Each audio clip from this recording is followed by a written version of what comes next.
Hello, everyone. Good afternoon. Thank you for joining us. We're just going to wait a couple more seconds for those who are joining right on the spot.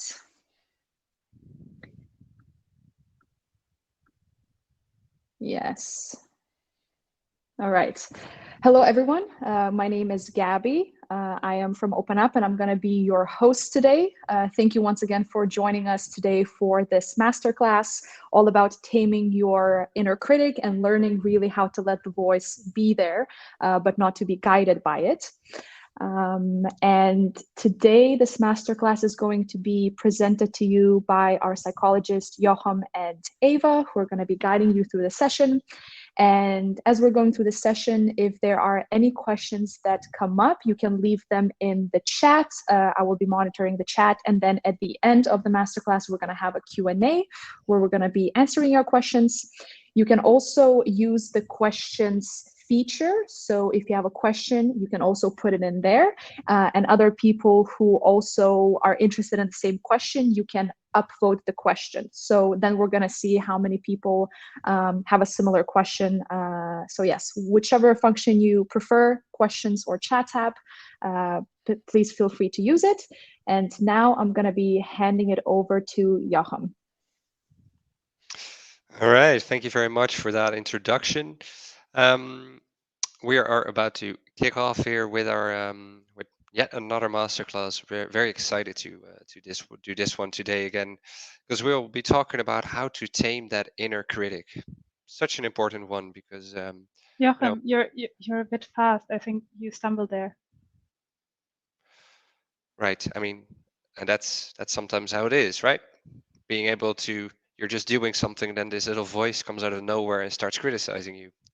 Today, the voice sounds a lot like my coworker Eva. We'll be talking next. But definitely something that happens quite often, and even happening as I'm sitting right here doing this masterclass with you, that we're seeing that there's this little voice in the back of our head narrating us. One of the tips, and we're definitely going to address that a bit more in this masterclass, is to be able to give that a voice. So instead of Eva, which is just my coworker here, my own internal inner critic is called Peter, I think in English, the CEO, and I'm imagining some sort of a fairly corpulent, big, pinstripe suit CEO sitting somewhere in the back of my mind, sort of criticizing everything that I'm doing as I'm doing it. And perhaps that's something that you can experience every now and then as well as you're going about your day, right? It just comes. So in this masterclass, we're gonna explore that a little bit more. What is your inner critic? Where does that voice come from? What is its use? Is there any use to a inner critic? And of course, as always, if this is not your first masterclass, you can expect from us some tips on how to deal with that in general. And again, if you have any questions, anything you'd like to add, feel free to ask them in the chat, and sometimes I'll even refer to that during the masterclass. So let's get started with, what is your inner critic? What are we talking about when we're talking about an inner critic? And in order to answer that question, I think it's really important to stand still for a minute on what is thinking, or what are thoughts even. Because what is a thought, right? If we would go to a online dictionary, which is exactly what we did in this case, is then you get as a definition for thinking, an idea or an opinion produced by thinking, or occurring suddenly in the mind. So there's something about it occurring suddenly. Um, Otherwise, it's also often defined as the action of or process of thinking, which are both, I think, fine definitions, but maybe not all encompassing. And to really, because it doesn't really tell us anything by the way we are experiencing thinking as a process, right? So in order to perhaps go a little bit deeper into what is thinking and how do we relate to our own thoughts, I often find it useful to do a little experiment. And in this experiment, it consists of two steps. You may have heard the first step before, and perhaps the second one is going to be a bit new for you. Um, As a scientist, I must always ask for your consent. And if you do not give me a consent, feel free to not join in this experiment. And it's a really small thought experience, but I think it can be fairly profound. I'm hoping you guys are ready because this is definitely something you can join in from home. Um, let's do it like this. Do not think about a pink elephant. So again, do not think about a pink elephant. Absolutely try not to think about a pink elephant whatsoever. All right, that was the first part. I'm going to ask you to put in the chat, what was the first thing you thought about as I was instructing you to not think about a pink elephant? Let's see what pops up here for a minute. All right. A big elephant for a lot of people. An elephant, a big giant pink elephant even comes in. All right, right. So we're getting somewhere. So this is interesting already. So apparently this is interesting. There's also Delirium. There's a beer brand that has a pink elephant. Very good, very good. All right, then we're going to, before I go to the point of this little experiment, we go to the second part. All right, I'm going to ask you to take that pink elephant and to see if you can change its color. What color would you give it? So mentally going to that pink elephant and see, can I actually change its color for a bit? And feel free to also add that. Very nice. And think I see Afk here saying blue and Diana saying blue. And for those people, they're about to freak out for a bit because what do you know? There is a pink elephant, a blue elephant in the room here. The point of this exercise is not our power of imagination, but it is showing us, I think, also two things about nature of thinking. That one, once we're primed by something, it is very hard not to think, if not impossible, not to think about something. So the moment something enters our mind, it is almost impossible to suppress it, right? There is that instant where it naturally occurs. So perhaps it's not always useful or even possible to ignore what we're thinking about, but maybe it is possible to change the nature of it just a little bit, turning it from pink into blue. So keep that in the back of your mind as we're going towards this masterclass. Thinking is something we can observe and even something we can exert some sort of influence over. We may not be able to control it, but we may be able to do something with it. Right? And if we're taking that perspective of thinking, it's always useful to see it in a broader sense, right? How are we working with our thoughts? So, for instance, if I'm taking my own inner critic of Peter here, and I'm having the thought, I'm talking too fast, people can't follow this, they're not liking my little experiment, whatever, right? Something like that. That tends to make me feel anxious about what I'm doing, right? And perhaps the effect of me being anxious is me talking even faster and trying to cram it all in and trying to do this as well as I possibly can. And then I'm thinking, as I'm failing in that, you see, you're not doing this right, thereby reinforcing that sad feeling, that frustrated feeling, even making me probably behave even worse. And then the cycle continues.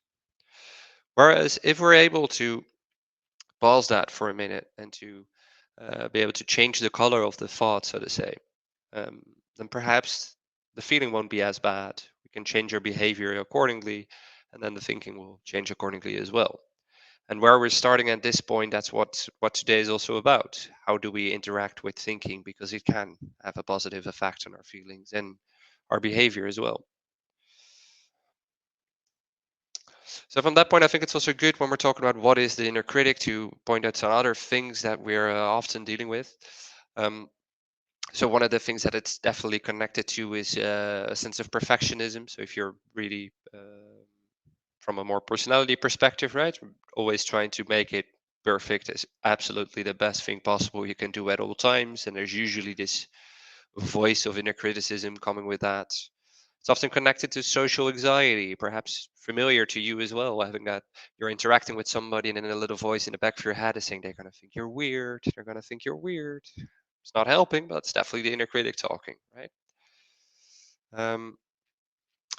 And then it's also connected to something that we're seeing a lot with our clients nowadays. They even come in and they say within the first couple of minutes saying, "Yeah, I'm really bothered by the imposter syndrome."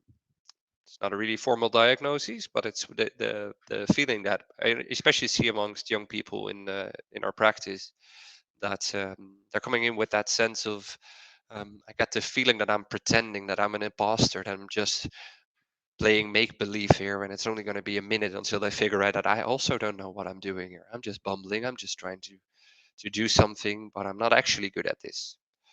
Um, and then also often there's a little voice that's telling you this, right? They're going to figure you out at some point.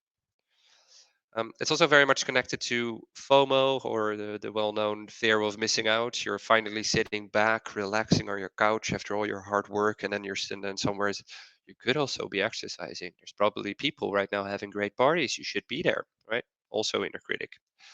And then lastly, I think it's most primarily connected to self-confidence. You having that sense of inner well-being or the lack thereof, because you're always doubting yourself, or there's always this little voice saying that. Um, Also, I think for Nina, imposter syndrome is just not something that's sadly limited to the youth, right? Something that we can suffer from at times, for all of us. Um, so it's all of these things where it comes back, and of course a lot more as well. So it's a very normal thing to experience. But I just realized something, that you can also mute if you're having a lot of messages sounds in there. You can mute them as well. It's useful for me too. Um, But I think it's important to acknowledge how normal having an inner critic is, right? We're all having that. So let's move on to that for a bit, right? Where does the voice come from, and what is its use actually? Um, because that voice has a few different sources, so to say. I think primarily the focus or the function or even purpose of having an inner critic is that it helps us with social belonging. It helps us calibrate. It helps us protect, even because it helps having a sort of an internal feedback loop on what is happening, what am I doing, what was the response, how can we learn from that.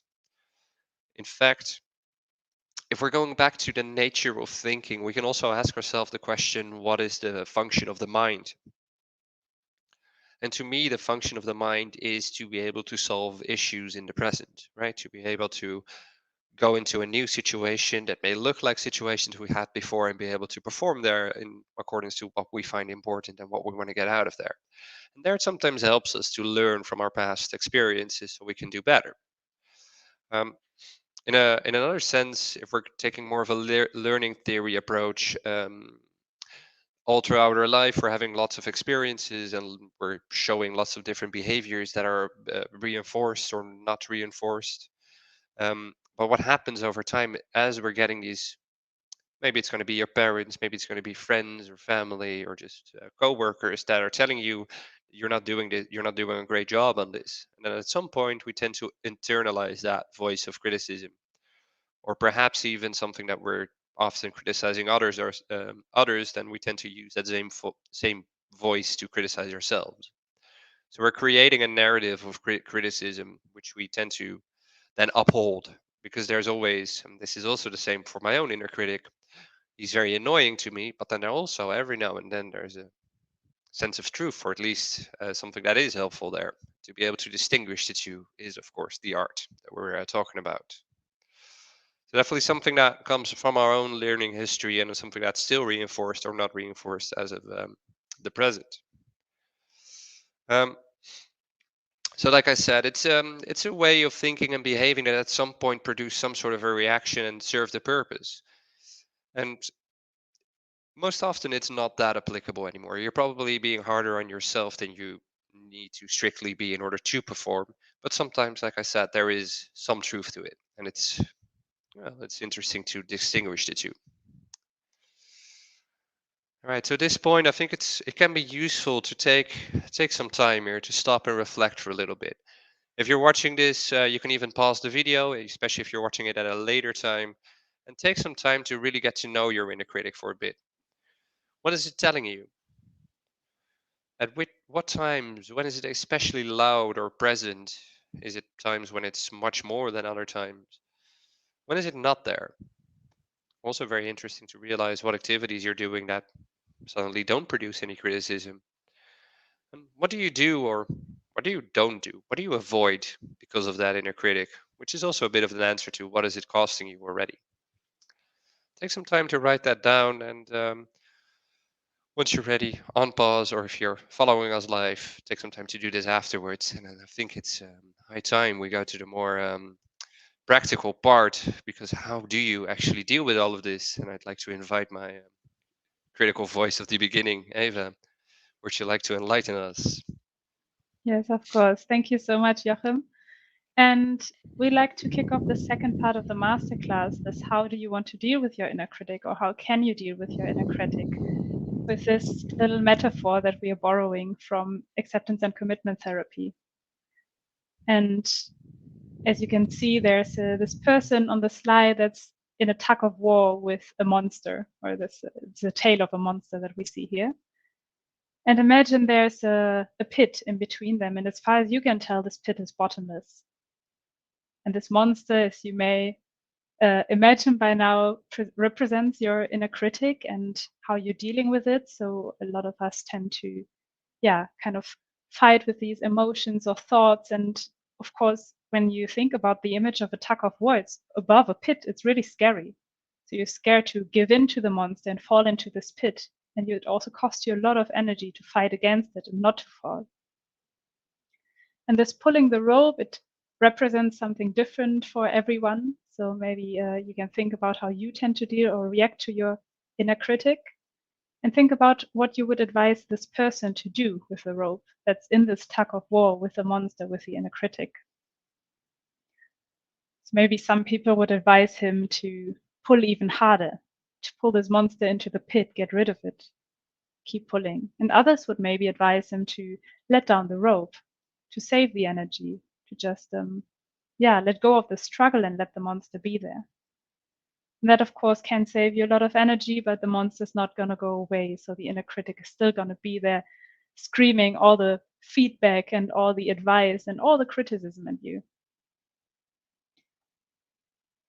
And to see how you personally relate to it, we brought a few examples of what this pulling the rope means for different people. So how most people tend to deal with the inner critic, and what effect that tends to have. And as the first point, you can see distraction. So once we hear the inner critic screaming at us, to distract ourselves, maybe we watch some movie or we engage in some different activity to not hear this inner critic. And that surely works for a while, and then usually there's this boomerang effect that emotions and unwanted thoughts tend to have. They just pop back up once you're not distracted anymore. Another way to deal with it, to pull this rope, is to argue with it. So to really engage with this inner critic and have an argument and discuss why this inner critic is not useful, what it's doing to you, maybe that it's not right. And also that sometimes calms it down. Sometimes these arguments that you have against the inner critic are really credible and you believe them for a while, but then again, sometimes it comes back, or it doesn't really work, or when you try to tell someone the opposite of what they're saying, in this case, the inner critic, it doesn't directly feel credible to you. And we learned this inner critic forms very early in life. It has a lot of background, a lot of strength. It's very enrooted. So just telling it a counter argument may not feel as credible as what he or she or this inner critic is telling you. And another way of pulling the rope is just really following the rules. So the inner critic, it gives us feedback on our actions based on all the rules we learned in life. And you can, of course, deal with it by just complying to all those rules. And then it may be quiet. But that also means that you really stay inside your comfort zone. So it prevents you from making experiences outside that comfort zone of having the opportunities to grow. And then another way of dealing with it is overcompensation. And that can look very different for different people. Perhaps even meditating a lot, trying to come at peace with what is there, trying to say nice things to yourself. So battling it with kindness. Kindness is a great thing to do. It's very important. But sometimes this overcompensation can make it also uncredible. And working harder, not taking any breaks, doing really a lot. We heard perfectionism is related to the inner critic, can also be a way of overcompensating and just a reaction to what this internal critical voice is telling us. And the approach we want to present to you, so as said, like all of these things, it's not a bad thing per se. And they can work for a while, and we want to present a different approach today. That's not the golden recipe of dealing with the inner critic, but it may be a new approach, and it may work for some people, and also work against some of these reasons why these approaches sometimes don't work. So our goal in this approach, in this two-step approach that we're presenting, is to be able to accept this inner critical voice without giving it the stage, without just complying, or without just doing what it tells us, or not doing what it's telling us not to do. And the first step in this approach is to sit with your inner critic. And we say here, to invite your critic to have an open conversation, but maybe we want to more call it an interview, because we don't want to engage with it, argue against it, or change this voice, and really to just understand what it's telling us, interview it. And you can ask similar questions to the one we did in the reflection moment earlier. So what is this inner critic telling me? Really address it. What are you telling me? Also, what do you want from me? What action do you want me to take or not to take? And why? So what would this really bring me? What do you wish for me? And as we learn, there's usually a feedback function of this inner critic. There's also a protective function. So for sure, some wishes of this inner critic, some function will come out of this. What will it bring me if I listen to what you're telling me? And then after really having listened and giving the inner critic the space, the stage for just a moment, and this can make the inner critic even louder in the first place. So there's also usually some resistance to that, which is understandable, because all those reactions like distracting yourself or arguing with the inner critic is usually because you don't want to give it too much space. So it can feel a bit counterintuitive to really invite it and give it the space to answer all these questions. But after having listened, you can really thank the inner critic for its intentions, for its input, for what it wants from you, for the reminders. And that gives you the space to really understand what it wants from you. And after it comes the second step, which is the committed action. So think about what would you be doing if this loud voice was not there? What is it that you really want to do? What's important to do? What's in line with your values in life? And then you can ask yourself, what of these things will you do even if the voice is there, and really commit to that? So this is, again, not about distracting yourself or pushing this voice away, but rather about tuning down its volume. Like a radio that's broken, you cannot turn it off anymore, but you can turn down its volume and focus on different things and act in line with your values, really commit to that action despite what the voice is telling you. And some practical tips or practical exercises that really relate to this approach that we are presenting here, we listed them here. And the first one is observing. So it's also related to, just interviewing a bit, so giving it a bit of space during mindfulness, so being present non-judgmentally with the voice of the inner critic and also your feelings associated with it. You can do that in mindfulness with different approaches or images. So of course it's possible to meditate, do different exercises, and there are also very nice visualization exercises to observe what kind of thoughts are there. For instance, imagine yourself standing beside a busy street and see all those vehicles passing by, some very slowly, some are stopping for a while, some are parking, but at some point they leave again, and those vehicles representing your thoughts. And this gives you some distance to them, but really still this non-judgmental observation. And there are different visualization images, of course, too. Another one is to give it a name, just like Jochen did in the beginning of this masterclass. It was Ava in the first place, this critical voice, but he named his inner critic Peter, and then you have some distance to it, and it has a place in your mind, and you recognize it. Oh, there's Peter again. He's trying to criticize again. I know him. Another approach is to write the thoughts down. we like to advise that because it really gives them a place on paper outside your head, and it gives you also an overview of recurring topics that come up in this, in those critical thoughts. And then you're also allowed to question them.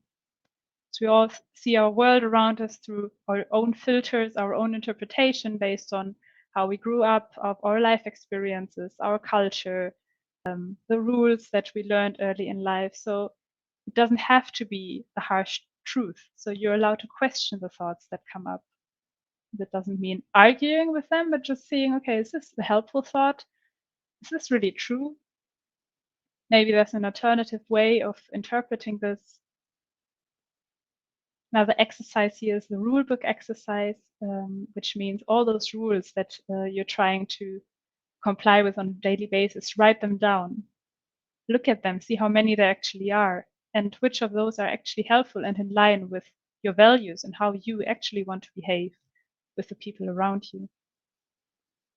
And then there's, of course, humor.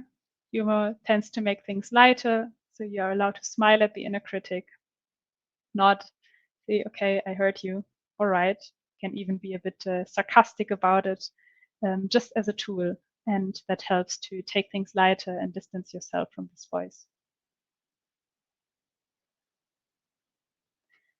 And as always, everything new you try out usually doesn't feel entirely familiar or great in the first instance. So that may happen, but it takes practice and it really takes time to find the right balance. So give yourself this time and reflect on what works for you.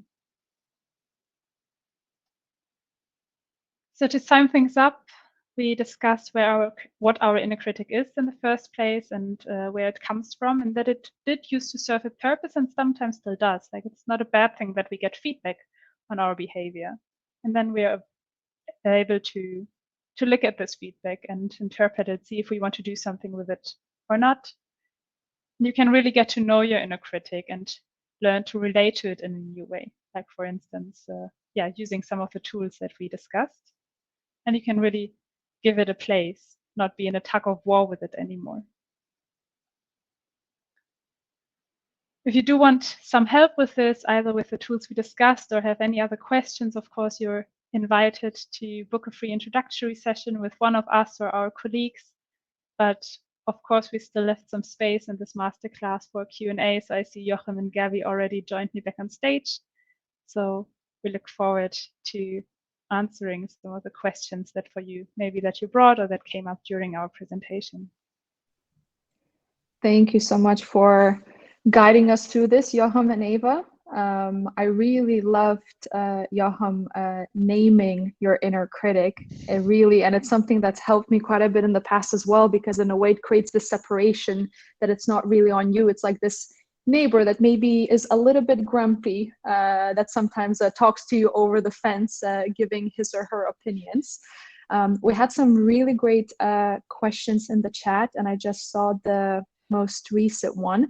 Is it okay if we fail at these, if we fail to do, these practices in relation to our inner critic? Yeah, I thought that was really great. I saw that happening as well, and I think that the whole key of what we're trying to discern today is, yes, very much that is okay. I think the whole point is to acknowledge that it's going to happen a lot as well. Like, I can sit here all day talking about stuff that may work for you, but honestly, I don't know if it's going to work for you, and I know for a fact that all of these things don't work 100% for me. But they work sometimes, and I think that's exactly what it is. It is not being led or controlled too much by your inner critic, and then also acknowledging when at times you're still falling into the pit after your monster, and that happens, and then you're probably able to crawl back out again. Yeah. And I saw there was another question asking about how can we understand how much of that inner critic is coming from an internal environment, and how much of it is really from the external signals? How can you distinguish between those?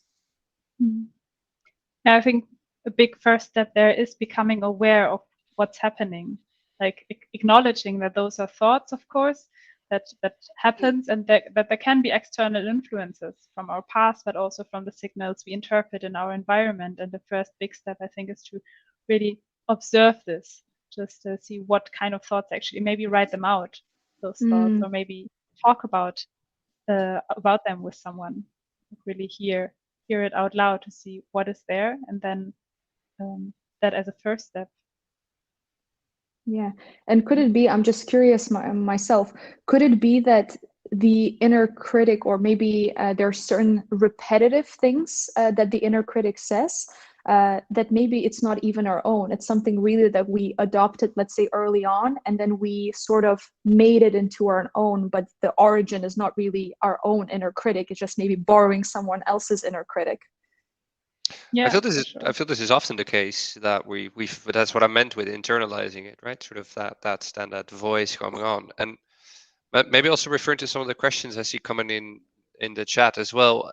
I think the key factor in identifying it as an inner critic, even sort of, also, is this internal, external, and where is it coming from, is at least having that filter on to what extent is this helping me. Because often we're taking our thoughts and all of these voices for granted as sort of an absolute truth, as something that is definitely true. You definitely suck at presenting, right? You're definitely not great at making contact. People definitely think you're weird, and it's a strange sensation if you're able to observe that from a distance.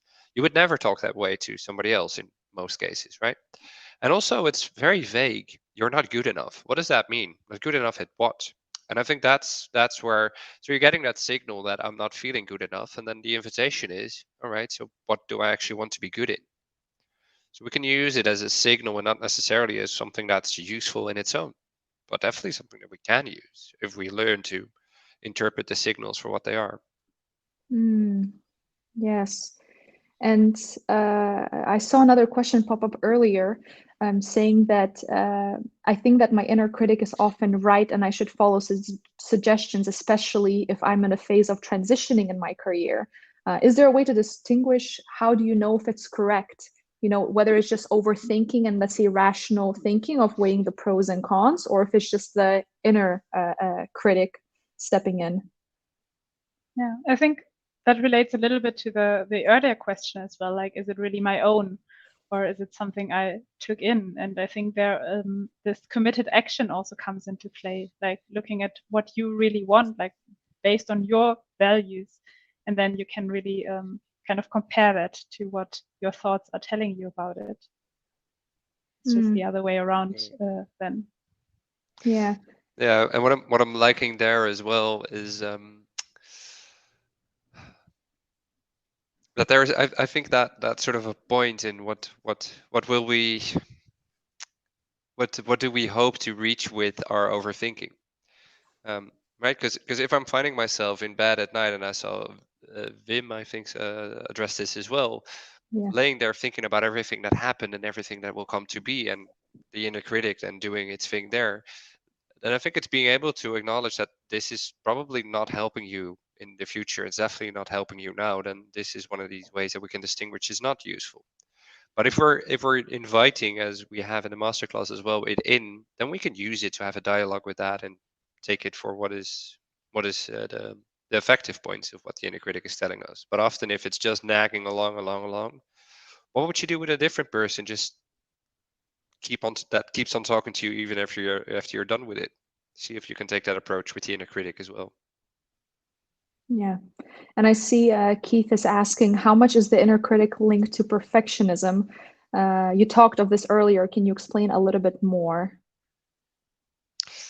Yeah, sure. I think it's one of the primary drivers of that. So I think also connected to the tip that Ava gave, the rule book.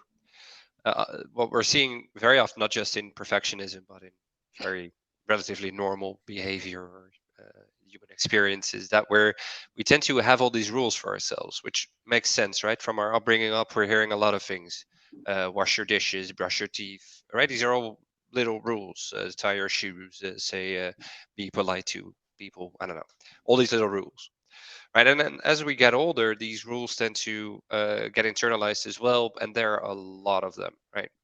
So be sure to be nice to your coworkers. Always say yes, even if you don't really feel like it. Um, Work hard is one of these rules, and another rule, especially if you're having a sense of perfectionism, it's got to be perfect. It's not done until I cannot think any other ways to improve it anymore. And I think that's one of the drivers where that inner critic comes in and pops up these new rules. And one of the things that we're often doing with our clients is then to make a rule book. So to write down all of these rules, and then after a week, you're going to see how often this inner critic is actually telling you to do stuff. The complicated part is that some of the rules are helping you, and the vast majority of rules probably aren't. And then it's up to you to distinguish which is which. And is our inner critic in any way linked to the unconscious mind, like intuition, or is it based on the conscious mind, or is it both, maybe? I think both are linked for sure. I think unconsciously, of course, it's something a lot of times it's something you just internalize, like something that you're not questioning anymore, and that just comes up, and that's just not very clear. That's why we say just open the door first and like try to become aware of what it is telling you, because often it just happens very automatically. If something that your parents maybe or your caretakers complimented you for a lot or criticized you for a lot, both ways work or play into that. So both can be the case. I think it is good to be wary, though, of our own mind tricking us, because the internal critic does love to present itself as the absolute truth, right? So if we're going in that route, where so maybe it's my subconscious telling me something very profound and important, and sometimes this is our way to lift it up even more. Whereas if we can get it off its platform and just stand next to it for a bit, then we can often distinguish these things. So part is, of course, subconsciously linked, but it doesn't make it that the golden truth is out there, or at least depending on which area of psychology you're interested in. Of course, if we're taking a psychoanalytical approach, it may be the case. But quite frankly, that's not what I believe either. Yeah. And I'm curious, so if there is an inner critic, is there something that's an opposite of the inner critic that we have? Inner cheerleader? Definitely, I love this concept. So definitely we discussed that also, like being kind to yourself or cheering yourself on. It's also really important, as long as you give space to both parts. You also acknowledge that this critical feedback is there. But it's a really nice thing to also nurture the things, the voice that's telling you you did things well. It's being proud of yourself. That's also, it can be in your upbringing or in your culture something that's not very encouraged. So that's something you maybe want to keep in or just like mention as a side note, and it's a really nice tool as well to nurture that and give it a stronger voice. Yeah, I love that. I think this is also very much connected to what we often get questions about as well when it comes to self-confidence or the lack thereof, is to be able to give that voice some more merit as well, right? There is probably merit to you doing something good. And the more, like realizing that on average, about 80% of our thinking is anxiety or at least negative based. So we're thinking about a lot of bad stuff on an average day, which is quite normal, right? But that would mean that having some more space for the positive things that are happening throughout our life makes total sense. I mean, if you had a coworker that would just keep nagging all day long about everything that's going mental, you would not be interacting with that coworker. You would probably go to the coworker that's having a nice interaction with you. So that's probably also what you can build in yourself.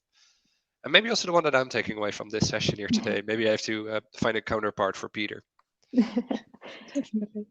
And in relation to the question, like let's say you can't fall asleep and you're laying in bed overthinking and the inner critic is very strong. Are there certain situations where the inner critic is louder rather than quieter? Like, I'm not sure if it's linked, let's say, when you're more stressed and more tired, if it's something that really shows up more often compared to when you're, relaxed. Yeah, for sure, that can play a role. Like, of course, when you're more stressed or more tired, there's also less energy, less time that you perceive to really calm down and look at it and take the time to open up the dialogue or look at it. So you rush through things and just take thoughts as more quickly as the truth.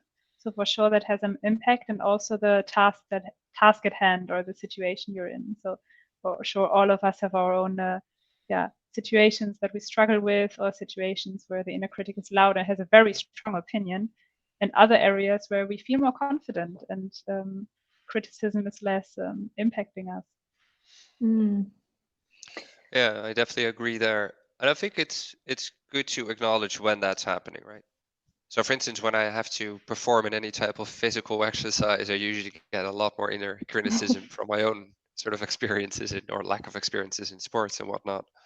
Um, and I think it's good, and it helps me to acknowledge that. Oh, right, so there's the voice that's just telling me that I suck at sports, which may have been the case when I was 8, but it's not necessarily the case anymore, right? So I can sort of keep it there. And I think in general, when you're laying in bed at night doing a lot of overthinking, it could also be a signal that you're overly stimulated throughout the day, which is, I think, with the amount of information that we're processing on an average day, very common.